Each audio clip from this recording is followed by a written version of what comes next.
குட்டி கதை, உண்மை கதை. ஒரு ஊர்ல ஒரு இளைஞர் இருந்தார். அந்த இளைஞர் கையில காசு இல்ல. ஆனா கண்ல கனவு இருந்துச்சு. அந்த இளைஞர்கிட்ட வேலை இல்ல. ஆனா ஜெயிக்கணுங்கிற வெறி இருந்துச்சு. வேலை தேடி தேடி இந்த ஊர்ல அவருக்கு வேலையே கிடைக்கலைங்க. அதனால மும்பைக்கு போயிட்டாரு. ஆனா கையில வெறும் ரூ. 200 தான் இருந்துச்சு. அந்த ரூ. 200யும் யாரோ திருடிட்டு போயிடுறாங்க. அப்போ தங்குறதுக்கு வழி இல்ல. ரோட்ல தான் படுத்துட்டு இருக்காரு. வேலை இல்ல. அடுத்த நேரத்துக்கு சாப்பிடுறதுக்கு வழி இல்ல. ரயில்வே ஸ்டேஷன்ல தங்கிட்டு இருக்காரு. அப்போ ஒரு ஹோட்டல்ல கூலி வேலை கிடைக்குது. பாத்திரம் கழுவுற வேலை கிடைக்குது. பாத்திரம் கழுவிட்டே எப்படி தொழில் செய்யணும், வியாபாரம் எப்படி செய்றதுன்னு கத்துக்கிறாரு. அதுக்கப்புறம் தனியா ஒரு தோசை தள்ளுவண்டி தோசை கடை போடுறாங்க.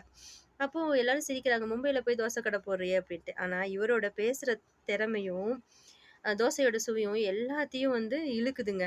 அப்போ அவர் கஷ்டப்பட்டு போராடி ஒரு ஹோட்டல தொடங்குறாரு. இன்னைக்கு 74 நாள்ல தோசா பிளாஸா அப்படின்னு சொல்லிட்டு அவருடைய முத்திரைய பதிச்சிருக்கார். Mister frame கணபதிங்க. அவருடைய திறமையின் மூலமாக, அவருடைய நம்பிக்கையின் மூலமாக உலகம் முழுவதும் அவருடைய கனவ நிறைவேத்தியிருக்காருங்க.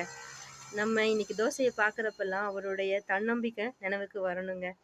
ஒரு தோசை மூலமா எப்படி வாழ்க்கையில அவரோட ஆசைய நிறைவேத்திருக்க முடியும் அப்படின்னா, நம்மளுடைய திறமைய நம்பும்போது, நம்மளுடைய தன்னம்பிக்கையோட நம்ம பயணிக்கும்போது, நாமளும் நம்மளுடைய தனி முத்திரைய பதிப்போம் கண்டிப்பா.